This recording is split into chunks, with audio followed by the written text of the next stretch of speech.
Okay, while I have my engine out, I figured I'd show y'all how it worked. I'm over here replacing the rear mainsail.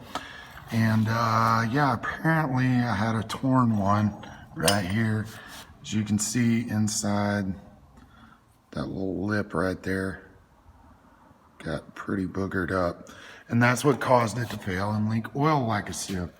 But while I have my motor out, I figured I'd show y'all how this fuel injection system works, because normally can't show you with it on the backside. But right here, attached to the throttle body, you have a TPS, or throttle position sensor. Right up here, you have an intake air temp sensor, which is taking the temperature of the air going down the plenum into your engine. Then you've got these fuel rails that just hold pressure on the backside of fuel pressure up here. There's a fuel pump underneath the bus, but these hold that fuel pressure.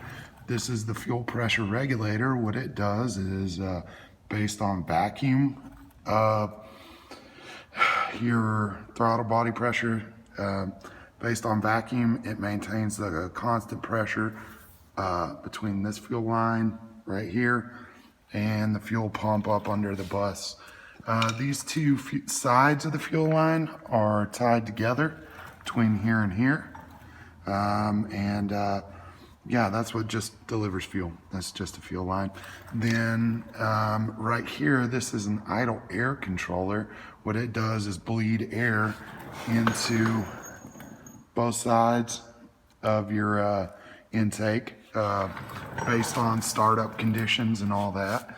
It takes fresh air, brings it through the system, and bleeds it teed off down into both systems.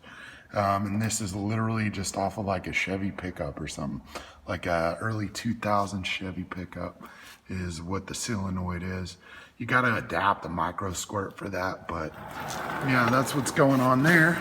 Then up under here on the back side of the crank, I don't know if y'all can see that. Let me get some light in here. Okay. On the back side of the crank, you can see those teeth. Those teeth are triggering a little sensor back up under that heat tin. So like right there where that notch is in the heat tin, there's a sensor. That sensor counts those teeth wheel. There's 36 teeth in there, and it counts them, and then the missing tooth is how it knows whenever you're at top dead center. This over here, disregard my ugly booger welding job, but this right here is a O2 bung. You want to get all of the fuel or all of the exhaust gas to pass as even as possible through the same point. So I went ahead and welded a bung in right here. It's ugly as sin, but it works. And then my O2 sensor sticking in there. The O2 sensor picks up your air-fuel ratio, and that's what tells you whether you're rich or lean or where your engine's performing at based on the readings out of that. You take all those and you combine them up, and you get your timing and fuel. And that timing and or fuel tells your engine whether to run rich or lean out. And that's how my fuel injection kit works.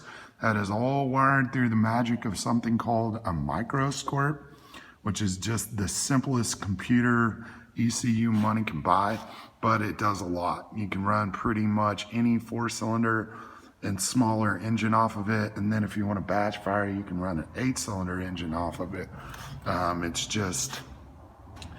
It's the simplest ECU available out there on the aftermarket. So yeah, that's what I run. Also, it takes vacuum reference, but my vacuum's back up there in the engine bay, so it's kind of hard to show you, but yeah, that vacuum reference is important too. It tells you what your engine load is. So I just figured I'd take a minute while I had this out to show you what I had going on in the bus. So if any of y'all are out there interested on fuel injection, feel free to pick my brain, and I'd be happy to help you out. Thanks. Bye.